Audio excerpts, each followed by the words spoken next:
500, اور ہمیں معلوم ہے کہ مئی میں جب رمضان کا آغاز ہوا تھا مارکیٹیں بھی کھل گئی تھیں اور مساجد بھی کھول دی گئی تھیں. 20 مئی کو 1000 لوگ جو ہیں موت کا شکار ہو گئے تھے کرونا وائرس کی وجہ سے, اور اب 2000 سے زائد ہیں. 7 جون ہو چکی ہے. پریشان کن صورتحال ہے. ڈاکٹرز دوبارہ سے پریس کانفرنسز کر رہے ہیں اور وہ بار بار کہہ رہے ہیں کہ ہمارے پاس جگہ نہیں ہے, سہولیات کم ہیں. حکومت کی جانب سے کہا جا رہا ہے کہ اس وقت ہمارے پاس وینٹیلیٹرز بھی کافی ہیں, ہمارے پاس وارڈز اور بستر بھی کافی ہیں جو خاص کرونا وائرس کے جو مریض ہیں ان کے لیے. ہمارے ساتھ اس وقت موجود ہے ڈاکٹر فہیم یونس جو وبائی امراض کے ماہر بھی ہیں, امریکہ میں موجود ہیں. ڈاکٹر سید اختر صاحب ہمارے ساتھ اسٹوڈیو میں موجود ہے, ایکس صدر ہیں PKLI کے, اور ساتھ ساتھ پبلک ہیلتھ ایکسپرٹ بھی ہیں. آپ دونوں کا بہت بہت شکریہ وقت دینے کا. سب سے پہلے ڈاکٹر فہیم یونس میں آپ سے پوچھنا چاہوں گی کیونکہ حکومت کہتی ہے کہ ابھی بھی اسمارٹ لاک ڈاؤن موجود ہے. کیا واقعی پاکستان میں آپ نے کیونکہ دیکھا ہے, is it a smart lockdown? جی میرے خیال میں آنیسٹلی کانورسیشن لاک ڈاؤن کی شاید ہونی ہی نہیں چاہیے. It's a very complex decision جو لاک ڈاؤن کا ہے. زیادہ امپورٹنٹ کانورسیشن ہمارے ملک میں یہ ہے کہ کورونا وائرس کے بارے میں معلومات سچ کیا ہے اور جھوٹ کیا ہے, کیونکہ اتنی زیادہ کنفیوژن ہے ایون ہمارے ڈاکٹرز میں, ہمارے انٹیلیجنشیا میں, ہمارے ڈیسیشن میکرز میں, کہ اس کنفیوژن کے ساتھ آپ smart lockdown is an oxymoron. There is nothing smart about it. تو مجھے فکر اس بات کی ہے کہ جس چیز پہ کوئی خرچ نہیں آتا, جس پہ کوئی پیسے نہیں لگتے, اور اتنے اسمارٹ ڈاکٹرز ہمارے پاس ملک میں بھی موجود ہیں, ملک کے باہر بھی موجود ہیں, تو just to call something smart is not gonna make it smart. ٹھیک ہے ڈاکٹر سید اختر, آپ بھی سمجھتے ہیں کہ یہ لاک ڈاؤن اسمارٹ نہیں ہے؟ دیکھیے ہم ڈاکٹرز جو ہے نا وہ ڈیٹا ڈریون لوگ ہیں. ٹھیک ہے. تو ڈیٹا اس طرح سے ڈیفائن کرتا ہے کہ آپ جب ہم سے شیئر کریں گے کہ یہ ایک ایپیڈیمیولوجیکل اسپریڈ ہے ڈیزیز کا, اس کی بیس پہ ہیٹ میپس جنریٹ کیے جاتے ہیں. اس میں آپ دیکھتے ہیں کہ کچھ علاقے بالکل ریڈ ہیں جو بہت ہاٹ سپاٹس ہیں, کچھ علاقے بالکل بلو ہیں جہاں پہ کوئی بیماری نہیں ہے. پھر آپ کوشش کرتے ہیں کہ جو ریڈ سپاٹس ہیں ان پہ فوکس کریں اور کسی طرح وہاں چیزوں کو کنٹرول کریں. ابھی جو جس خیال ہے گورنمنٹ جس چیز کو اسمارٹ لاک ڈاؤن کہہ رہی ہے, جو میرے نظر میں بالکل بھی اسمارٹ لاک ڈاؤن نہیں ہے, کیونکہ یہ ڈیٹا ایگزسٹ نہیں کرتا ہمارے پاس جو اسپریڈ کی میں بات کر رہا ہوں. تو میرا خیال ہے گورنمنٹ جس چیز کو اسمارٹ کہہ رہی ہے کہ جہاں جہاں اوورٹ ڈیزیز یعنی actually disease with its manifestation, جو کہ اندھے کو بھی نظر آ رہا ہے کہ یہ کورونا کا آدمی ہے, پھر اس کا ٹیسٹ ہو گیا, جہاں جہاں اس کے کوئی ہاٹ سپاٹس ہیں اس کو شاید گورنمنٹ اسمارٹ لاک ڈاؤن کرے, جو کہ ہماری نظر میں چونکہ 80% ایسمپٹومیٹک پیشنٹس ہیں جو مرض کو پھیلائیں گے. اس میں یہ بڑا امپورٹنٹ چیز جو سمجھنے کی ہے نا, اور مقامی منتقلی جو ہے وہ تو اب 92-90% سے زیادہ ہو چکی ہے. ایسے ہی تو کانٹیکٹ ٹریسنگ کا بھی فائدہ نہیں اب کوئی نہیں. We are beyond that. جو ایپیڈیمک کے شروع میں پہلی اور دوسری اسٹیج میں آپ کانٹیکٹ ٹریسنگ وغیرہ کر سکتے ہیں. اب ہم 3rd and 4th فیز میں آ چکے ہیں جس میں کوئی پوائنٹ نہیں ہے. کانٹیکٹ ٹریسنگ ہو ہی نہیں سکتی, پریکٹیکلی امپاسبل. کانٹیکٹ ٹریسنگ نہیں ہو سکتی اور کچھ علاقوں کو سیل تو کر دیا گیا ہے. ڈاکٹر فہیم یونس, تو پھر اس اسٹیج پر, اس مرحلے پر اب کیا کر سکتی ہے, کرنا چاہیے حکومت کو؟ جی یہ ایک بڑا لمبی ڈسکشن ہے. پہلی بات تو وہی بات میں اگری کرتا ہوں ڈاکٹر سعید اختر صاحب سے. کیا ہمارے پاس ڈیٹا ہے؟ ہم نے ابھی بھی 10 سے 20 گنا کم ٹیسٹس کیے ہیں. میرا خیال ہے ٹیسٹنگ کا ہمیشہ فائدہ ہوگا, کیونکہ اس کی بیسس پہ ہی آپ کہہ سکتے ہیں کہ کون سی زون ریڈ ہے اور کون سی زون گرین ہے. تو ابھی بھی ہمیں بہت زیادہ ٹیسٹنگ کی ضرورت ہے. ہمیں سب سے زیادہ ضرورت ہے اس پوری چیز کو فرنٹ اینڈ پہ آنے کی, وچ مینس کہ ہمیں جو ٹریٹمنٹس اور وینٹیلیٹرز اور ان چیزوں پہ توجہ دینے کی بجائے آپ اس کے فرنٹ اینڈ پہ آئیں, اس ایپیڈیمک کے, آپ اس کو ڈائگنوز کریں, اس کے ساتھ آپ اپنی زونز کو لاک ڈاؤن کریں, اس کے ساتھ ابھی بھی آپ لوگوں کو گھروں میں آئسولیشن کے بارے میں بتائیں, کیونکہ اور کوئی طریقہ نہیں. آپ اس کو کھلا نہیں چھوڑ سکتے. Herd immunity is not a strategy, herd immunity is lack of a strategy. تو ہمیں بہرحال دیکھیے جس بھی ملک نے, نیوزی لینڈ ہے یا آسٹریلیا ہے, ساؤتھ کوریا ہے, تائیوان ہے, ان سب نے اس کو کیسے جیتا ہے. تو سائنس تو وہی رہے گی, وہ پاکستان ہو یا نیوزی لینڈ ہو, اسی سائنس کی بیسس پہ ہمیں چلنا ہے. لیکن اس کے برعکس ڈاکٹر فہیم یونس صاحب, ایک جو دلیل دی جاتی ہے کہ وہ آئلینڈز ہیں, جزیرے تھے, وہ ڈیولپ کنٹریز ہیں, ان کی معیشت برداشت کر سکتی ہے اس قسم کے لاک ڈاؤنز کو. جی میں اگین لاک ڈاؤن کی تو میں بات ہی نہیں کرتا. میرے خیال میں پالیسی ڈسکشنز کم ہونی چاہیے, ایجوکیشنل ڈسکشنز زیادہ ہونی چاہیے. ویتنام 100 ملین لوگوں کا ملک ہے اور ایک غریب ملک ہے. ویتنام کی سچویشن پاکستان سے ملتی جلتی ہونی چاہیے, لیکن آپ کو پتا ہے وہاں اموات کتنی ہے؟ 0. زیرو اموات ہیں، کیونکہ انہوں نے فرنٹ اینڈ پہ اس کا مقابلہ کیا. اس وقت ہمیں پوری چیز کا کانٹیکسٹ نہیں بھولنا. میں یہ باتیں فروری سے عرض کر رہا ہوں، مارچ سے. تب لوگ ہنستے تھے کہ گرمیاں آئیں گی ختم ہو جائے گا. یہاں پہ تو ویک وائرس آیا ہے، ہماری تو امیونٹی بہت مضبوط ہے. ہمارے ڈاکٹرز اور انٹیلیجنشیا یہ باتیں نیشنل ٹی وی پہ کہتے رہے. دیکھیں ہم اس کانٹیکسٹ کو لوز نہیں کر سکتے. تو ہمیں کچھ زندگی میں اس وائرس نے جو سبق میرے خیال میں ہمیں سکھائے ہیں کہ unity matters and humility matters. یہ وائرس ہمارے خلاف یونائٹڈ ہے پوری دنیا میں، اور ایک بہت ہمبل وائرس ہے. وہ کہتا ہے میری تو 1% مورٹیلٹی ہے، مجھ سے ڈرنے کی کیا ضرورت ہے. اگر ہم یہ 2 لیسنز اس وائرس سے سیکھ لیں اباؤٹ یونٹی اینڈ ہیوملٹی تو میرے خیال ہے ہم آگے جا سکتے ہیں.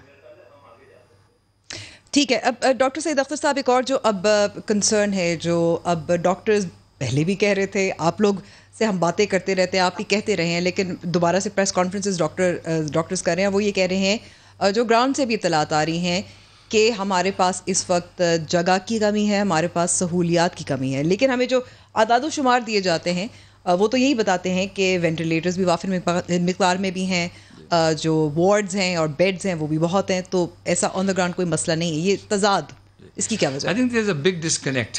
گورنمنٹ جہاں بیٹھتی ہے نا اپنے ایئر کنڈیشن کمروں میں اور فیصلے کرتی ہے، compare to real life ground hospitals کی بات کریں، زمین اور آسمان کے ڈفرینس ہے. میں ڈیلی بیسس پہ مجھے 10 سے 15 کالز آتی ہیں کہ جی ڈاکٹر صاحب ہمیں ہسپتال میں داخل کرا دیں، آپ PKLI کے ہیڈ رہے ہیں تو آپ PKLI میں داخل کرا دیں. میں PKLI کال کرتا ہوں، وہ بہت اچھا کام کریں، بڑی محنت کر رہے ہیں، مگر وہ اپنے کیپیسٹی سے کے بیونڈ جا چکے ہیں. اسی طرح جتنے بھی ہسپتال جہاں میرا کچھ زور چل سکتا ہے میں بات کرتا ہوں، وہ کہتے ہیں جی ہم تو آلریڈی بھرے ہوئے ہیں. تو دیکھیں اس میں 2-3 چیزیں ہیں. ہو سکتا ہے وہ 100% نہ بھرے ہوں، ہو سکتا ہے وہ 98% بھرے ہوں. مجھے انہوں نے کہہ دیا ہو کہ شاید 2% کوشچن رکھا ہوں. بٹ باٹم لائن یہ ہے کہ اوور آل کیپیسٹی اچھی نہیں ہے. دیکھیں یاد رکھیں پبلک ہیلتھ میں for that matter any emergency میں اسٹیٹ کی جو پریپریشن ہوتی ہے نا وہ فار ورس ہوتی ہے. ٹھیک ہے. اور آپ بیسٹ کرتے ہیں لیکن پریپریشن آپ کی ورس ہوتی ہے.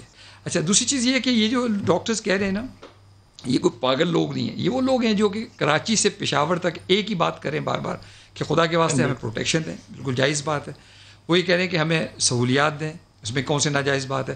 وہ کہتے ہیں ہمارے بیڈس کو بڑھائیں. ابھی میں آپ کو بتا رہا ہوں کہ ہاسپٹلس میں چونکہ انہوں نے ایک تو سینٹرل آکسیجن سسٹم ہوتا ہے جی، لیکن جو بیڈس جب آپ بڑھائے ہیں تو کوریڈورز میں بیڈ پڑے ہوئے تو وہاں سلنڈرز ہیں، اور وہ سلنڈرز یہ ہائی فلو آکسیجن سے آپ ٹریٹ کریں وہ سلنڈرز خالی ہو جاتے ہیں. یعنی کہ وینٹیلیٹرز جو ہیں وہ اس وقت ترجیح نہیں ہے، اس وقت سلنڈرز ترجیح میرا ہونی اپنا خیال چاہیے. یہ ہے کہ اگر گورنمنٹ کو اگر ایک مشورہ سمجھ میں آتا ہے جو میں ان کو دینا چاہتا ہوں اس پوائنٹ پہ کہ وینٹیلیٹر میں بڑے تھوڑے لوگ جائیں گے، لیکن بہت سے لوگ جو ایونچولی وینٹیلیٹر پہ جائیں گے ان کو اگر ہم ہائی فلو آکسیجن دے کے کسی طرح سے ٹریٹ کر لیں تو بہت سے لوگوں کو ہم وینٹیلیٹر سے واپسی بہت مشکل بات ہے. لیکن یہ جو ہائی فلو آکسیجن سے جو ٹریٹمنٹ ہے ساتھ میں جو سمپٹومیٹک ٹریٹمنٹ ہے تو بہت لوگ واپس آ سکتے ہیں. اس وقت ہسپتالوں کی یہ حال ہے کہ جگہیں بھری ہوئی ہیں، کوریڈورز میں پیشنٹ ہے، وہ آکسیجن کا سلنڈر خالی ہو جاتا ہے تو مریض وہاں پہ چیخ رہا ہوتا ہے. اور اسی لیے جو ڈاکٹرز کے ساتھ بدتمیزی ہو رہی ہے وہ بیچارے اس کے اٹینڈنٹ سمجھتے ہیں شاید یہ ڈاکٹر کا فالٹ ہے، وہ ڈاکٹر کو مارنا شروع کر دیتے ہیں. تو ایک بڑی کیوٹک سچویشن ہے اس وقت. اور آئی تھنک ہمیں یہ کیونکہ آپ نے اس کی نشاندہی کی اور اس پہ بھی میرے خیال میں ڈاکٹر فہیم یونس آپ نے کیونکہ بات کی تھی آگاہی کے حوالے سے بھی. اب گیلپ کا سروے کچھ عرصے قبل شائع ہوا تھا، اس کے مطابق 1 میں سے 1/4 جو پاکستانی جن کا سروے کیا گیا تھا وہ سمجھتے ہیں کہ یہ غیر ملکی سازش ہے، اور جبکہ جو 43% ہیں وہ یہ سمجھتے ہیں کہ وہ احتیاط بھی نہیں کرتے. پھر یہ غصہ بھی نظر آتا ہے اور ایک یہ بھی سوچ پائی جاتی ہے کہ ڈاکٹرز جان بوجھ کے پیسے کے لیے جو بھی ان کی تھنکنگ ہے اس کی وجہ سے وہ کرونا وائرس کے پیشنٹس کو یا تو غلط ان کی تشخیص کرتے ہیں یا غلط کیٹیگری میں ان کو شامل کر دیتے ہیں. اس کا پھر علاج کیا ہے؟ جی دیکھیے، ایک ہے ایپیڈیمک اور ایک ہے انفوڈیمک. ان دونوں کے ساتھ لڑنا ضروری ہے، اور ایپیڈیمک کے ساتھ آپ لڑ نہیں سکتے. اتنے بڑے لیول کی کنفیوژن اتنے ہائی لیول پہ جو ڈاکٹر صاحب بات کر رہے ہیں 100% وہ بات ان کی درست ہے کہ آکسیجن کے رستے سے ہو کے لوگ وینٹیلیٹرز تک جائیں گے. لیکن اگر لوگ کورونا وائرس ہی کو سچ نہیں مان رہے اور اگر بہت ڈاکٹرز اور انٹیلیجنشیا اور وہ ڈیسیشن میکرز اس کو سچ نہیں مان رہے تو we have a huge problem. میرے خیال میں اس کے 3 فرنٹس ہیں جس پہ آپ کو لڑائی کرنی ہے، اور تینوں امپورٹنٹ ہیں. ایک فرنٹ ہے جو انفارمیشن، جو فرنٹ اینڈ ہے، جہاں پہ ہم سارے ملک کو اگر روزانہ 1 گھنٹہ آپ کے ڈاکٹرز کا ایک پینل روزانہ ٹی وی پہ لوگوں کے سوالوں کے جواب دے اور سب کو اکٹھا کرے ایک پیج پہ. دوسرا ہے جو ہاسپٹلز میں آپ کو فائٹ کرنی ہے، جہاں ہم نے ماسکس اور گاؤنز اور ٹیسٹس اور پی پی ای اور آکسیجن اور وینٹیلیٹر کی بات کرنی ہے. اور تیسرا ہے جو پالیسی جہاں پہ اکنامکس اور لاک ڈاؤنز اور وہ چیزیں آتی ہیں. اب میرا خیال ہے ان تینوں کو ڈیوائڈ ہونا چاہیے. گورنمنٹ کو بات نہیں کرنی چاہیے. جو لوگ ڈاکٹرز نہیں ہیں ان کو آ کے یہ نہیں بتانا چاہیے کہ یہ وائرس کمزور ہے یا کمزور نہیں ہے. بیکاز دیکھیے آپ ہمارے ملک میں ٹڈی دل آیا ہوا ہے لیکن میں ٹڈی دل کے اوپر مشورہ نہیں دوں گا آپ کو because that's not my expertise. تو ہمیں اپنی ایکسپرٹیز میں رہ ان تینوں فرنٹس پہ لڑنا ہے اور سائملٹینیسلی لڑنا ہے. لیکن ابھی تک میں یہ سمجھ پا رہا ہوں کہ میں اگر کیونکہ میرے پاس وقت تھوڑا رہ گیا ایک بہت اہم سوال معلومات کے حوالے سے انفارمیشن کے حوالے سے بہت سارے اعداد و شمار ہمیں بتائے جاتے ہیں لیکن ایک پیس آف دا پزل مسنگ ہے اور وہ یہ ہے کہ ریپروڈکشن جو جس کو R0 کہتے ہیں اگر آپ آسان الفاظ میں سمجھا سکتے ہیں وہ ہمیں معلوم نہیں ہے پاکستان میں اس وقت کتنی ہے. یہ کیا ہوتا ہے R0 کیا ہوتا ہے؟ جی R0 ہوتا ہے کہ ایک وائرس جب مجھے اگر کرونا وائرس ہے تو میں اور کتنے لوگوں کو انفیکٹ کروں گا. اور ٹپیکلی اس کے بارے میں R0 بہت ساری چیزوں پہ ڈپینڈ کرتا ہے. میں ٹپیکلی کرونا وائرس کے بارے میں جو خیال ہے کہ 2 سے 3 لوگوں کو میں انفیکٹ کروں گا. انفلوئنزا شاید 1.5 سے 2 لوگوں کو. تو یہ اس سے ڈبل ہے اس کا R0. جب آپ لاک ڈاؤن کرتے ہیں تو R0 نیچے چلا جاتا ہے کیونکہ لوگ نہیں ملتے ایک دوسرے سے. آپ کا پرپز یہ ہے کہ جب R0 1 سے نیچے چلا جائے گا تو اب آپ اس ایپیڈیمک کو کنٹرول کر لیں گے. جب وہ 1 سے اوپر ہوگا اور جتنا زیادہ اوپر ہوگا اتنی تیزی سے وہ آؤٹ بریک پھیلے گا. لیکن امپورٹنٹ بات یہ ہے کہ یہ ویری کرتا ہے. R0 کوئی ایسی چیز نہیں ہے کہ جو ایک حساب کے فارمولے کی طرح ویسے ہی رہتی ہے. تو اٹس اے کمپلیکس ایکویژن. لیکن لوگوں کو ہمیں یہ بات بتانی ہے کہ تم پالیسی کے اوپر بات کرنے کی بجائے زیادہ ضروری ہے کہ ماسک کو سمجھ لو. ہر بندہ پالیسی کی بات کر رہا ہے جب کے پاس وہ ڈیٹا پوائنٹس نہیں ہیں جو گورنمنٹ کے پاس ہیں. تو میں تو گورنمنٹ پہ اعتماد نہیں کرتا بیکاز میرے پاس سب ڈیٹا پوائنٹس نہیں ہیں. ٹھیک ہے. ڈاکٹر سعید اختر صاحب ڈاکٹر ظفر مرزا نے کچھ دن پہلے ہی بتایا تھا کہ شاید 2 سے زیادہ ہو جو R0 جو ڈاکٹر فہیم یونس سمجھا رہے تھے لیکن انہوں نے ابھی تک واضح طور پر بتایا نہیں کہ پاکستان میں اس وقت کیا ہے. دیکھیں اس نے بتایا کہ ہمارے پاس ڈیٹا ہی نہیں ہے نا. بات یہ ہے کہ یہ جتنی بھی کیلکولیشنز ہوتی ہیں جو پروجیکشن ہے وہ 2.2 کی ہے لیکن اگین یہ سارا ہوائی فائر ہے. جب تک کہ اگین بار بار ہم سائنٹسٹ لوگ جو ہے نا ڈیٹا ڈریون لوگ ہیں جب تک کہ نمبرز نہیں آئیں گے. مگر میں اس سے پہلے یہ بات کہوں ایک بہت اہم بات آپ کے بارے میں کہنا چاہتا ہوں. دیکھیں سعودی عرب نے جو آدمی جو مس انفارمیشن پھیلا رہا تھا اس کو 1 ملین ریال کا جرمانہ اور جیل کی سزا. حکومتوں کو کہیں کہیں سختی کرنی پڑتی ہے. تو why can't we do this in Pakistan کے جو آدمی جس کا کوئی تعلق ہی میڈیسن سے نہیں ہے آ کے وہاں پہ کوئی گاربیج بات کرتے یا تو حکومت کہے کہ یہ کوئی وائرس نہیں ہے تو پھر ڈسکشن میں اگر تھوڑا سا کہہ دوں کہ پھر اس میں تو بہت سارے حکومتی لوگ بھی ہیں جو شاید ان کو بھی نہیں. میں یہ کہہ رہا ہوں کہ آپ ایگزامپل سیٹ کریں نا. دیکھیے میں یہ کہتا ہوں کہ جب ہم علم کی بیس پہ بات کرنا چاہتے ہیں قرآن نے بھی ہمیں یہ بات سکھائی ہے.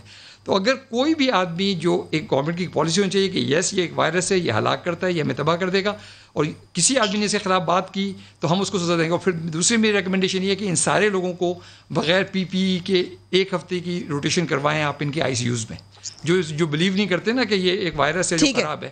تو اس طرح پھر ان کو تھوڑا سا شاید عقل آ جائے. بہت بہت شکریہ ڈاکٹر سعید اختر. پروگرام کا وقت یہاں ختم ہوا ہے. اب ہم ملاقات ہماری ہوگی جمعے کو. خدا حافظ.